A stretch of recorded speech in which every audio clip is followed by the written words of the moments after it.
దేవునికి స్తోత్రం. దేవుని నామానికి మహిమ కలుగును గాక.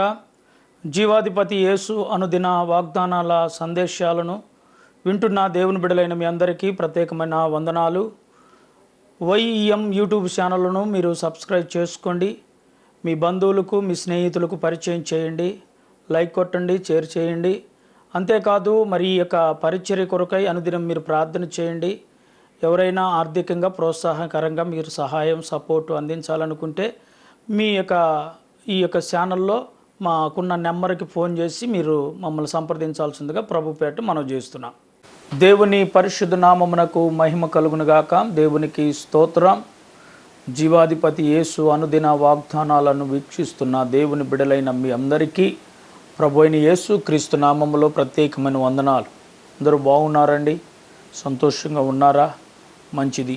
మీకోసం, మీ కుటుంబాల కోసం, మీ బిడ్డల కోసం ప్రతిదినం మేము ప్రార్థిస్తూ ఉన్నాం. మా కోసం, మా కుటుంబం కోసం, బిడ్డల కోసం, పరిచర్య కోసం ప్రార్థించండి. అంతేకాదు మరి ఈ యొక్క ఛానల్ను మీరు సబ్స్క్రైబ్ చేసుకోండి. మీ యొక్క బంధువులకు, స్నేహితులకు, అనేకులకు పరిచయం చేయాలని ప్రభు పేరిట కోరుకుంటూ ఉన్నాం.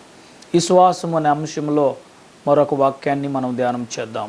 పరిశుద్ధ గ్రంథమైన బైబిలులో మత్తయి సువార్త 9వ అధ్యాయము 22వ వాక్యాన్ని చదువుకుందాం. మత్తయి సువార్త 9:22. యేసు వెనుకకు తిరిగి ఆమెను చూచి, కుమారి, ధైర్యముగా ఉండుము, నీ శ్వాసమే నిన్ను బాగు చేసినని చెప్పెను. ఆ గడియ నుండి ఆ స్త్రీ బాగుపడిను.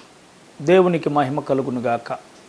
ఇక్కడ యేసు ప్రభు ఎవరికి ఈ మాట చెప్పారు అంటే 12 సంవత్సరాల నుండి రక్తస్రావము అనే వ్యాధితో బాధపడుతున్న స్త్రీతో. రక్తస్రావం అనే వ్యాధితో బాధపడే స్త్రీకి ఏమని చెప్పాడంటే, కుమారి, నీ శ్వాసం నేను స్వస్థపరిచిందని చెప్పాడు. ఏమో 12 సంవత్సరాలు రక్తస్రావంతో బాధపడుతూ అనేకమైన వైద్యుల దగ్గరికి వెళ్ళింది, అనేకమంది డాక్టర్లను ఆశ్రయించింది. కానీ ఆమె జీవితంలో సంపూర్ణ స్వస్థత కనబడల. ఎప్పుడైతే ఆమె స్వస్థత పొందలేకపోవటం, బాధపడటం చూస్తూ ఇలా యేసు గూర్చిన వార్త వింది. ఏమని?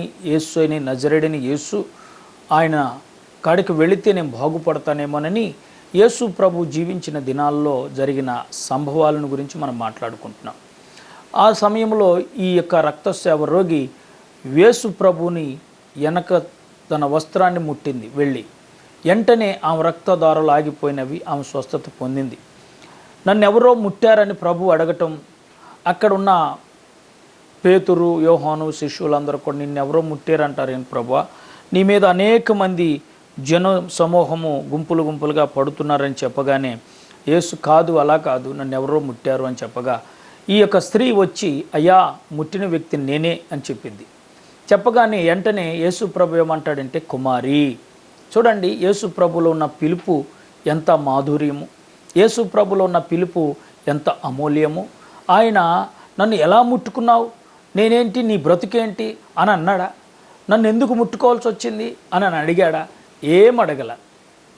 వెంటనే ఆమె నేనేనయ్యా నిన్ను ముట్టుకుందని చెప్పగానే యేసు ప్రభులో ఉండే సంభాషణ, యేసు ప్రభులో ఉండే ఆ మాట విధానం, కుమారి అని పిలిచి, ధైర్యముగా ఉండు. ఏమంటున్నాడంట? కుమారి, ధైర్యముగా ఉండు, నీ శ్వాసము నిన్ను బాగుపరచును అని చెప్పగా ఆ గడియలోనే ఆ స్త్రీ బాగుపడాను. ఆ గడియలోని, ఆ క్షణంలోనే, ఆ రోజే ఆ స్త్రీ రక్తధారలు కట్టబడ్డాయి. ఆ స్త్రీ స్వస్థత పొందింది. ఈరోజు మరి నీతో కూడా పరిశుద్ధాత్మ దేవుడు మాట్లాడుతున్న మాట ఏంటంటే, నీవు ఈ శ్వాసముతో ఉంటే, నీ జీవితంలో కూడా విశ్వాసంలో ఉంటే నీవు కూడా సంపూర్ణ స్వస్థత పొందుతావు అనటంలో సందేహం లేదు.